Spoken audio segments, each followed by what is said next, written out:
지금부터 한학교의 주일 예배를 시작하도록 하겠습니다. 저희들 다 함께 사도신경으로 신앙 고백 드리도록 합니다. 전능하사 천지를 만드신 하나님 아버지를 내가 믿사오며 그 외아들 우리 주 예수 그리스도를 믿사오니 이는 성령으로 잉태하사 동정녀 마리아에게 나시고 본디오 빌라도에게 고난을 받으사 십자가에 못 박혀 죽으시고 장사한 지 사흘 만에 죽은 자 가운데서 다시 살아나시며 하늘에 오르사 전능하신 하나님 우편에 앉아 계시다가 저리로서 산자와 죽은 자를 심판하러 오시리라. 성령을 믿사오며 거룩한 공회와 성도가 서로 교통하는 것과 죄를 사하여 주시는 것과 몸이 다시 사는 것과 영원히 사는 것을 믿사옵나이다. 아멘. 오늘 예배를 위해서 제가 기도하도록 하겠습니다. 하나님 아버지 감사합니다. 무엇보다도 참 다사다난했던 2020년 한 해를 지켜주신 주님의 은혜에 감사합니다. 아버지 하나님, 저희들 올 한 해를 돌아보면 저희들 머리로는 신앙생활 해야 되는 것을 알고 주님 앞에 엎드려 살아가야 됨을 알면서도 저희들 습관으로 살고 또 저희들 세상 가운데서 더 많은 시간을 보냈음을 주 앞에 고백합니다. 아버지 하나님, 참 저희들의 삶과 또 저희들의 생각이 다른 삶을 살았음에도 불구하고 저희들 마음 깊은 곳에 작은 믿음을 보시고 저희들을 자녀라 삼아주시고 품어주시며 또 지켜주신 주의 크신 은혜에 감사합니다. 아버지 하나님, 무엇보다도 올 한 해를 통해서 참 이 어려운 코로나 상황 가운데서도 저희들을 안전하게 지켜주시고 또 무엇보다도 저희 자녀들을 지켜주시고 품어주시며 또 성장케 하시니 감사합니다. 또한 저희들 주님을 모르던 주의 백성들이 주님 앞에 나오게 하시고 또 주 앞에서 예배를 드리게 하시며 주님을 조금씩 더 알아가게 하시고 또 주 안에서 저희들 성장케 하시니 주 앞에 감사를 드립니다. 아버지 하나님, 오늘은 저희들 주 앞에 드리는 2020년 마지막 예배입니다. 저희들 모두가 참된 예배자의 마음으로 주 앞에 서기 원합니다. 각 가정 가운데 성령께서 함께하여 주시고 각 사람의 마음 가운데 주님께서 그 마음을 주장하여 주시옵소서. 모든 영광을 높이 계신 주님께 올려드립니다. 감사하며 이 모든 말씀 우리 주 예수 그리스도 이름으로 기도합니다. 아멘.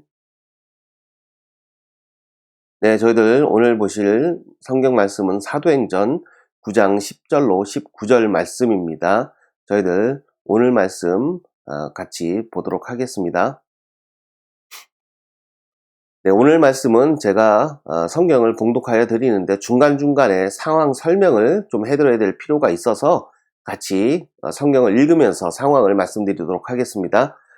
10절부터 말씀드리도록 합니다. 그때에 다메섹에 아나니아라 하는 제자가 있더니 주께서 환상 중에 불러 이르시되 아나니아야 하시거늘 대답하되 주여 내가 여기 있나이다 하니 오늘 10절 말씀 시작은 그때에로 시작합니다. 이때가 언제냐면 사도 바울이 이제 이스라엘에서 대제사장에게 병사를 얻어서 다메섹이라는 도시로 출발을 합니다. 그 이유는 다메섹에 예수 그리스도를 믿는 사람들이 많다라는 정보를 입수합니다. 그래서 사도 바울은 예수 그리스도를 믿는 자들을 다 잡아서 핍박하고 옥에 가두기 위해서 다메섹으로 출발을 합니다. 그런데 사실 다메섹은 이스라엘의 영토가 아니라 아수르의 영토입니다. 남의 나라까지 가서 이제 예수 믿는다라고 하면 잡아오는 것이 사도 바울의 임무였고 그의 열심이었습니다.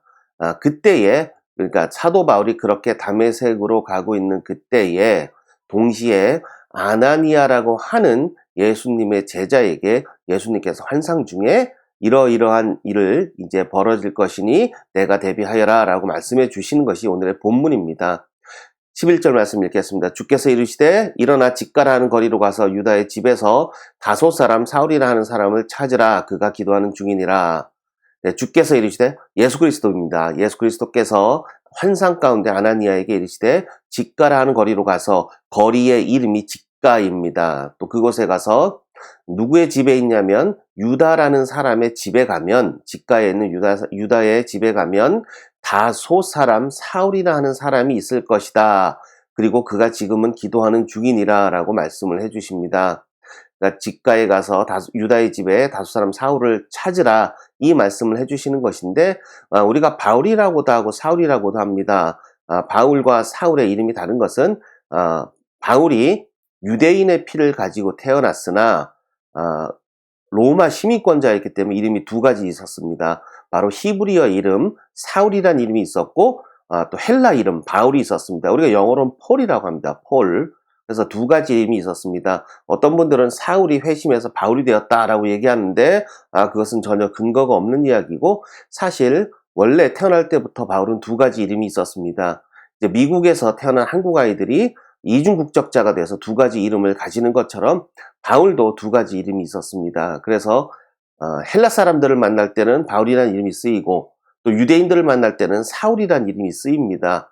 그래서 오늘 사울이라 하는 그 사람이 바울과 똑같다라고 생각하시면 되고, 다소 사람이라고 한 이유는 바로 바울이 태어난 도시가 다소라는 도시입니다. 고향입니다. 그 다소라는 곳에서 태어난 사울이라 하는 사람을 찾으라. 그러니까 예수님께서 아나니아에게 다른 사람을 찾지 않도록 자세하게 알려주신 겁니다. 그가 아나니아라 하는 사람이 들어와서 자기에게 안수하여 다시 보게 하는 것을 보았느니라 하시거늘, 그러니까 그가 여기서는 바울입니다. 바울이 기도 가운데 무엇을 보았냐면 아나니아라 하는 사람이 들어와서 자기에게 안수하여 다시 보게 하는 것을 보았느니라 하시거늘. 그러니까 저희가 10절 시작할 때 그때예라고 시작했는데 그때가 정확히 언제였냐면 바울이 예수 그리스도를 믿는 사람들을 잡기 위해서 다메섹으로 들어왔을 때 다메섹 길에서 예수님을 만나게 됩니다. 예수님을 강한 빛으로 만나게 되는데 그때 사실 바울이 장님이 됩니다.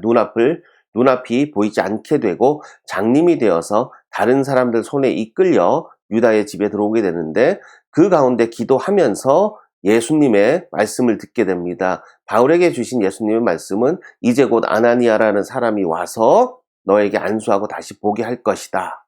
그러니까 조금 더 정리하면 예수님은 지금 아나니아에게도 말씀을 주시고 바울에게도 말씀을 주셨습니다. 바울에게는 뭐라고 하셨냐면 아나니아라는 사람이 와서 너의 눈을 보게 해줄 것이다. 아나니아라는 제자에게는 예수님 뭐라고 하셨냐면 바울을 찾아가서 그의 눈의 비늘을 벗겨주어라.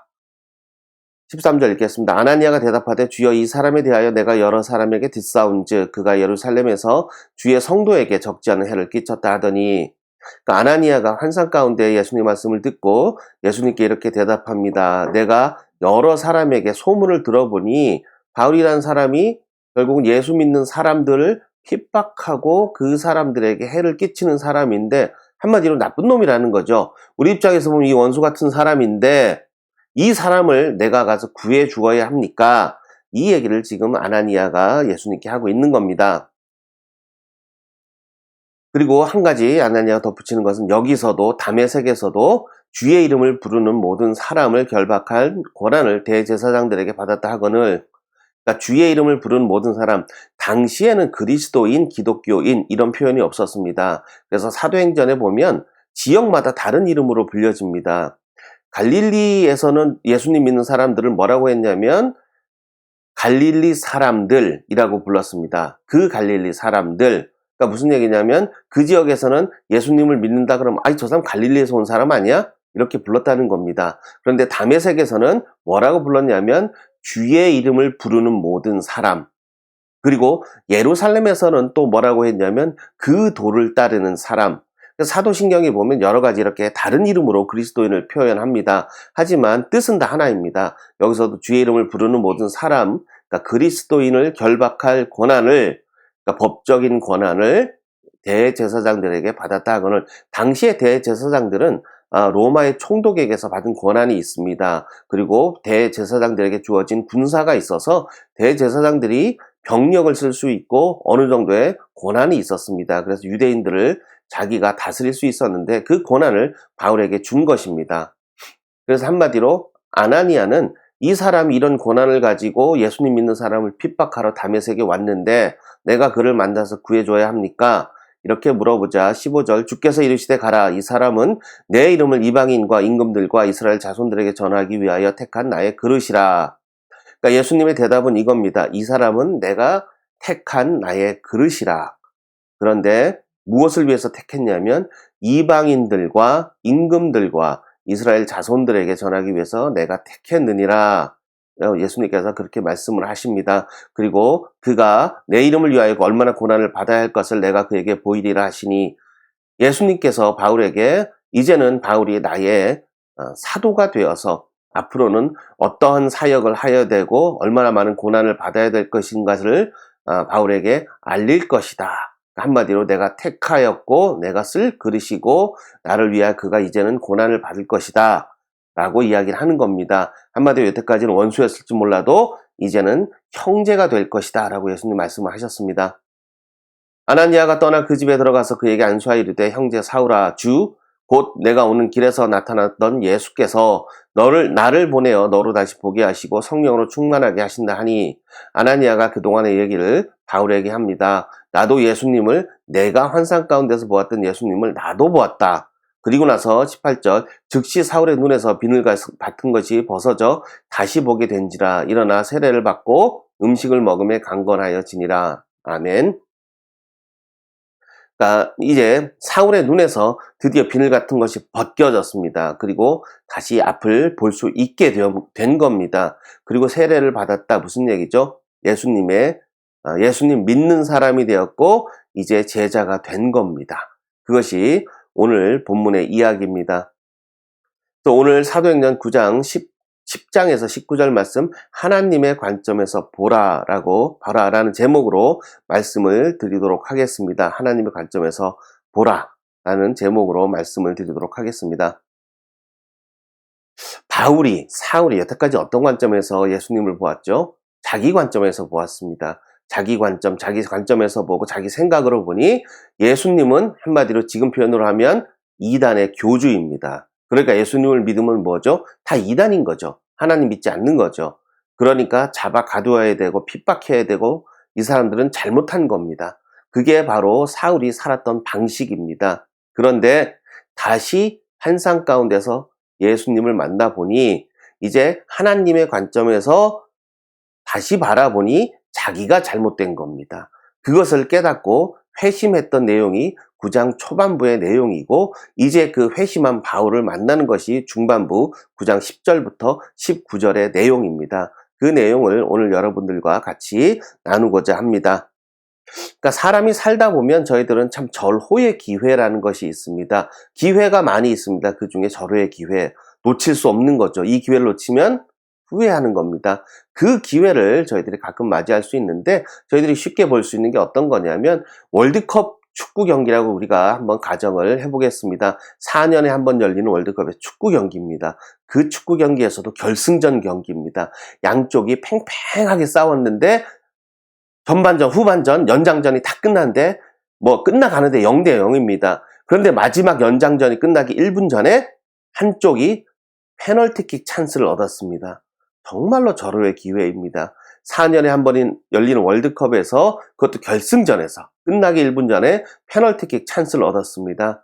이것만 넣으면 우승하는 겁니다. 우리나라가 그리고 내가 그 월드컵의 주인공이 될 수 있는 절호의 기회입니다. 또 한 가지 또 절호의 기회가 우리들에게도 있습니다.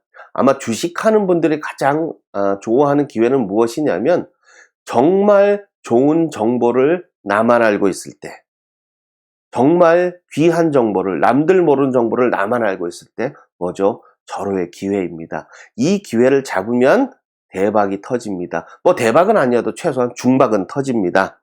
그래서 주식하는 사람이 이 기회를 놓쳤다. 평생 땅을 치고 후회합니다.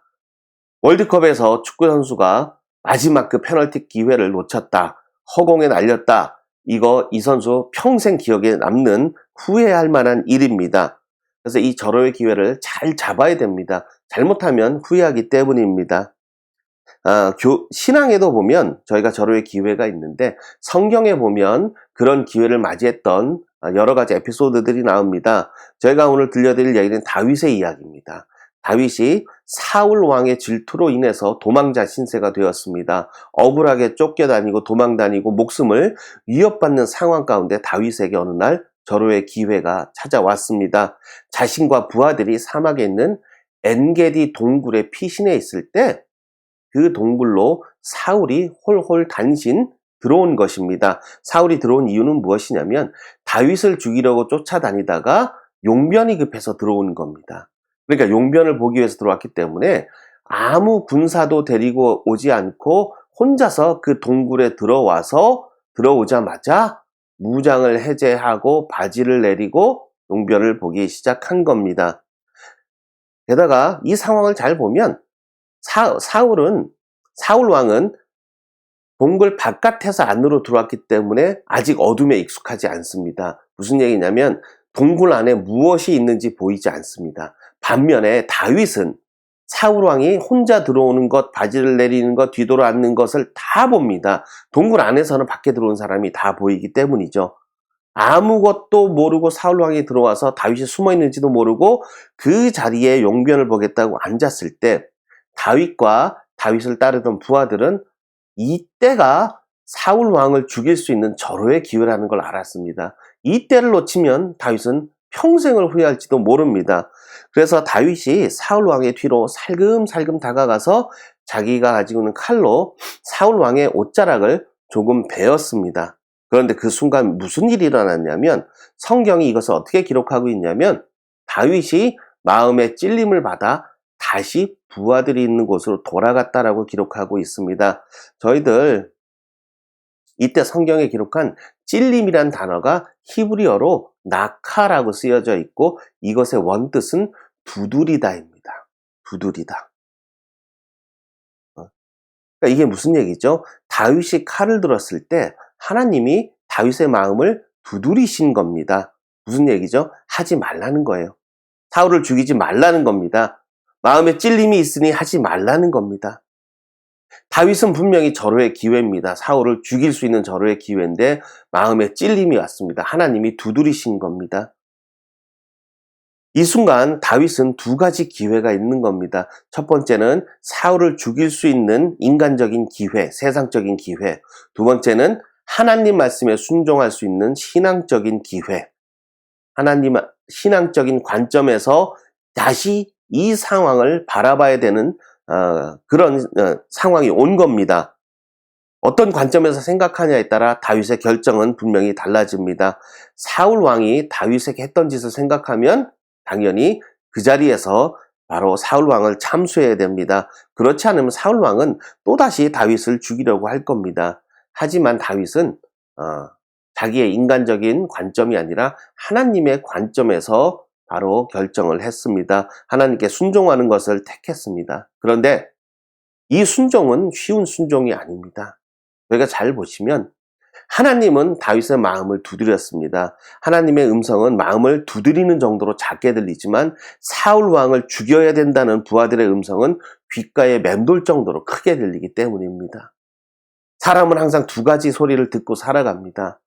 우리가 기도 가운데 들려지는 하나님의 세미한 음성이 있고 찔림으로 주시는 하나님의 메시지가 있습니다. 이 음성에 순종하느냐 아니면 세상 가운데 나에게 크게 들려지는 그 목소리에 순종하느냐에 따라 우리의 결정은 달라집니다. 하나님의 관점에서 보고 하나님의 음성을 듣고 살아가는 사람이냐 세상적으로 정치적으로 결정을 하고 인간적인 생각으로 판단하는 사람이냐에 따라 우리의 결정은 많이 달라집니다. 다윗이 그저 정치인이었다면 사울 왕을 그 자리에서 아마 참수했을지도 모릅니다. 그런데 다윗은 정치인이 아니라 신앙인의 관점에서 하나님의 관점에서 그날의 결정을 내렸던 겁니다. 만약 이때 다윗이 사울을 죽였더라면 다윗은 그 당시는 잘했다고 생각할지 몰라도 평생 두고두고 후회를 했을 겁니다. 저희들의 삶에도 다윗과 같이 인생에서 이런 절호의 기회, 결정적인 기회들이 많이 찾아옵니다. 눈 한번 감으면 큰 돈을 벌 수 있는 기회들도 있고 거짓말 한 번에 우리가 어마어마한 기회를 맞을 수 있는 때도 있고 또한 경쟁자를 내가 어떻게 한 번만 하면 물리치고 승진할 수 있는 기회도 있습니다. 근데 그럴 때마다 저희들 잘 생각해 보면 하나님의 음성은 잘 들리지 않는데 세상의 목소리는 굉장히 크게 들립니다. 너 바보냐? 그거 왜 못하냐? 사람들 다 그렇게 사는 거지. 이 목소리가 우리에게 더 크게 들립니다. 그래서 그때마다 하나님이 우리에게 주시는 것이 무엇이죠? 바로 찔림입니다. 우리의 마음을 찌르시는 겁니다. 하지 말라는 겁니다. 여러분들의 삶에서 무언가를 결정하는데 이 하나님의 찔림이 있다면 여러분들 생각을 바꾸시고 결정을 바꾸셔야 됩니다. 그 자리에서 멈춰 서서 하나님의 관점에서 다시 한번 그 기회를 보시기 바랍니다. 우리가 세상적인 관점, 나의 관점이 아니라 하나님의 관점에서 보면 우리가 보는 것이 달라지고 생각이 달라지고 결정이 분명히 달라집니다. 세상적인 결정은 언젠가 반드시 후회합니다. 하지만 성도로서 또 신앙인으로서 하나님의 자녀로서 내리는 결정은 반드시 축복으로 연결된다는 것을 기억하시기 바랍니다.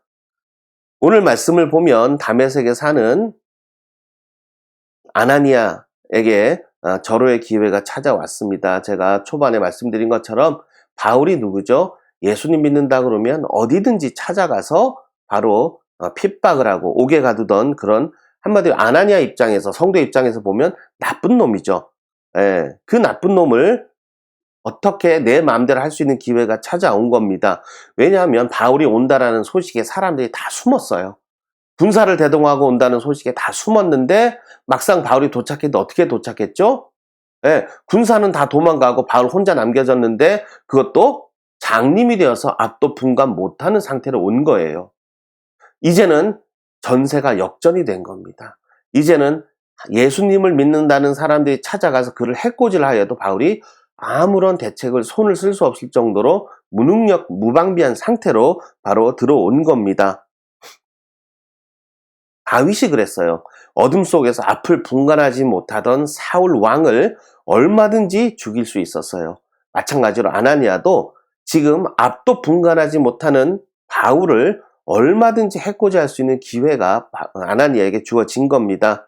그런데 이때 아나니아가 예수님의 말씀에 순종하지 않았다면, 아마 그리고 그의 눈에서 비늘을 빼주지 않았다면 아나니아는 당장 자기 생각대로 다른 성도들의 복수를 할 수 있었고 바로 자기의 감정을 풀 수 있었을지는 몰라도 평생을 두고두고 후회할 만한 일을 했을 겁니다. 그런데 이때가 아나니아에게는 순종할 수 있는 절호의 기회였습니다. 오늘 17절 말씀해 보시면 아나니아가 자기 집을 떠나 그 집에, 유다의 집에 들어가서 그에게 안수하여, 바울에게 안수하여 이르되 형제 사울아 라고 불렀습니다. 바로 바울을 형제로 인정한 겁니다. 그 전까지 바울이 아나니아의 마음에 뭐였죠? 원수였습니다. 꼴도 보기 싫은 사람, 내가 만나기 싫은 사람, 피하고 싶은 사람, 이름도 부르기 싫은 사람. 그런데 그런 바울에게 찾아가서 형제라고 부른 겁니다. 그 이유는 뭐죠? 예수님께서 그가 앞으로 어떤 고난을 당하고 그가 바로 내가 택한 그릇이라는 것을 이야기해 주었기 때문에 예수님의 그 말씀을 믿고 형제라고 부른 겁니다. 그리고 바울의 눈에서 비늘 같은 것을 벗겨준 겁니다. 이게 바로 신앙생활입니다. 신앙생활은 내 생각에 원수 같아도 하나님이 택하신 사람을 형제라 부르는 겁니다. 그리고 그의 눈에 비늘 같은 것을 벗겨주는 겁니다. 이때가 바로 신앙의 기회입니다. 내 생각으로 보면 원수입니다. 내 생각으로 보면 그렇게 하기 싫어요. 그런데 하나님의 관점에서 보면 하나님이 택한 그릇입니다. 내 생각과 달라도 하나님이 쓰시는 그릇입니다. 그래서 그를, 하나님을 믿고 바로 형제라 부르고 그를 위해 일을 해주는 것이 바로 신앙생활입니다.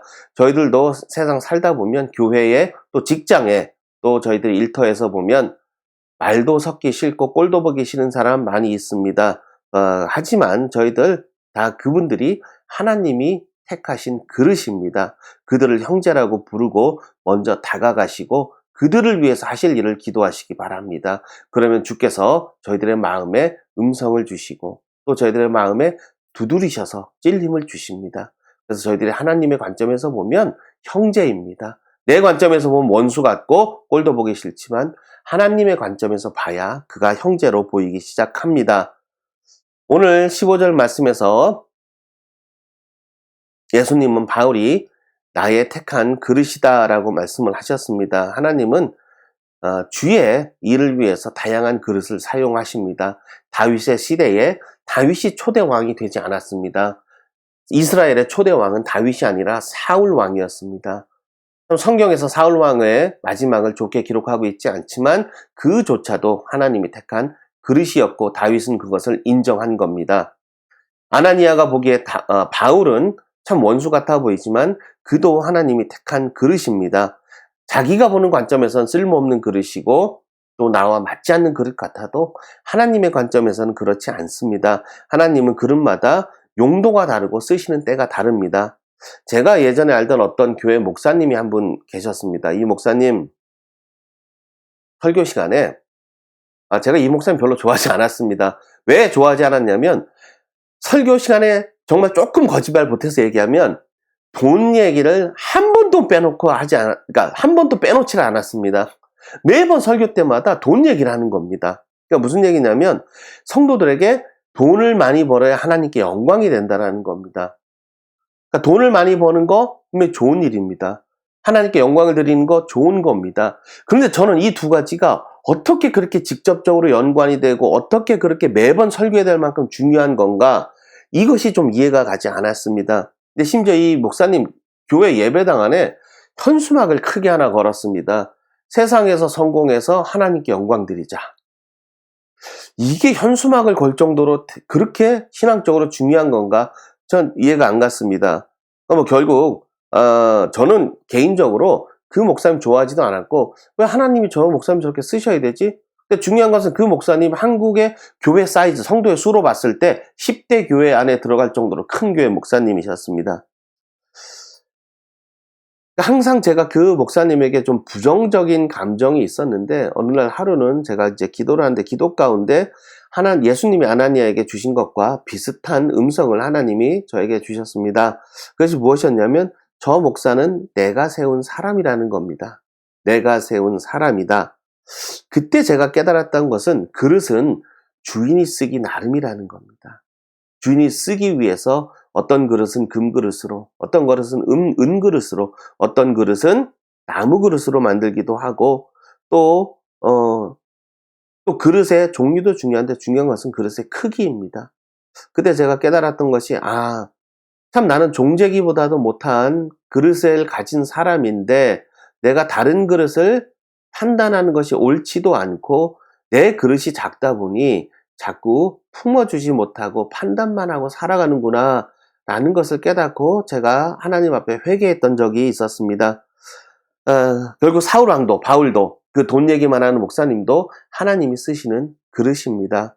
아마 여러분들도 살아가시면서 별별 사람들 다 만나실 겁니다. 꼴도 보기 싫고 저게 목사야 하는 사람들도 있고 저 사람이 집사면 나도 할 거야, 나도 하겠다, 뭐 이런 사람도 있을 수 있습니다. 또 직장에서 아주 말도 안 되는 상사들이 있을 수 있고 쳐다보기 싫은 사장님이 있을 수 있습니다. 그런데 여러분들께 그런 분이 있다면 세상의 관점에서 그러한 마음을 품지 마시고 기도하시기 바랍니다. 기도는 우리가 하나님의 관점을 가지게 하는 하나님의 방법입니다. 저희가 기도하지 않으면 세상의 관점에서 자꾸 판단하게 되고 세상적으로 자기 중심적으로 생각과 결정을 하게 됩니다.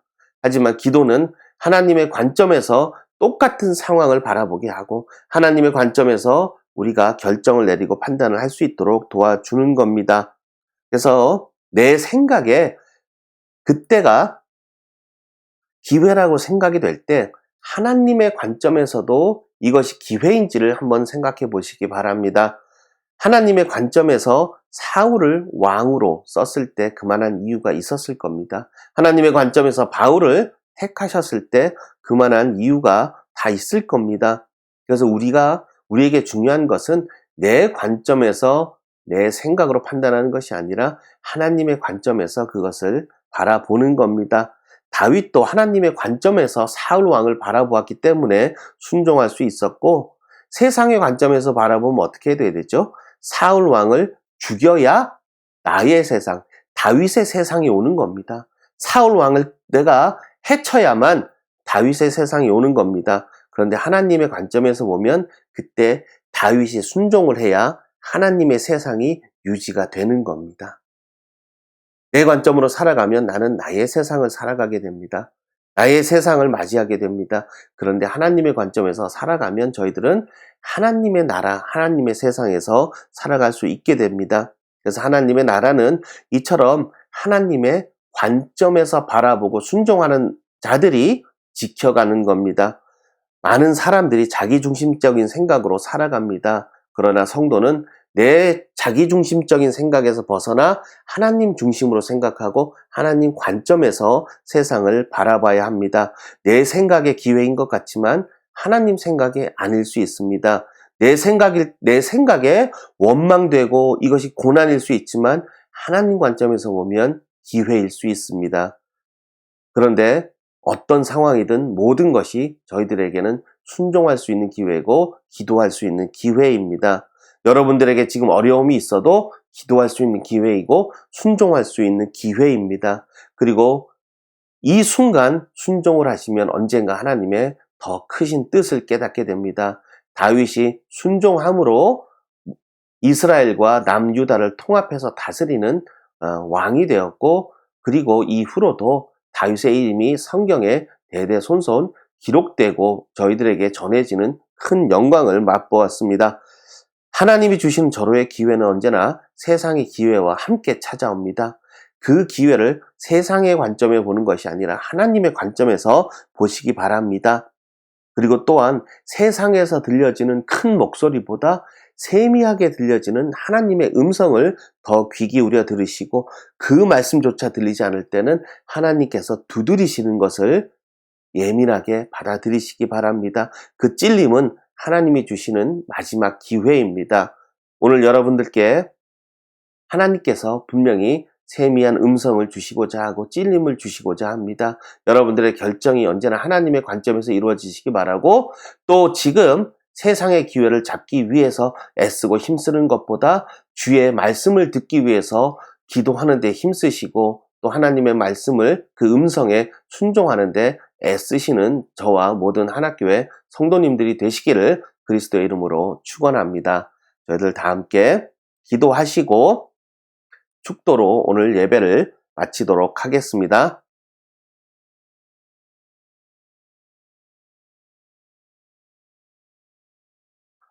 하나님 아버지 감사합니다. 저희들 주님의 관점에서 이 세상을 바라보기 원합니다. 저희들 세상에서 가치관이라는 것을 배웠고 경험이라는 것을 얻었습니다. 그러나 저희들 이제 다시 주님께 배우기 원하고 주의 음성을 듣기 원합니다. 아버지 하나님, 저희들 말씀대로 살기 원합니다. 또한 아버지 하나님의 들려지는 음성대로 살기 원합니다. 최소한 저희들 찔림이 있을 때 아버지 하나님 멈춰 서며 다시 한번 주께 간구하며 아버지 하나님의 음성을 간구하는 저희들 되기 원합니다. 하나님의 자녀답게, 주의 백성답게 아버지 하나님 관점에서 살아가게 하여 주시옵소서. 이제는 예수 그리스도의 십자가의 은혜와 하나님의 극진하신 사랑과 성령님의 교통하심과 감화 감동하심이 순종으로 주의 이름을 높이기 원하는 모든 주의 백성들과 가족들과 속한 권속들에게 주님이 주시는 지혜와 또 고난 가운데서 살아갈 수 있는 힘이 날마다 넘쳐나기를 축원하옵나이다. 아멘. 이것으로 한학교회 주일 예배를 마치도록 하겠습니다.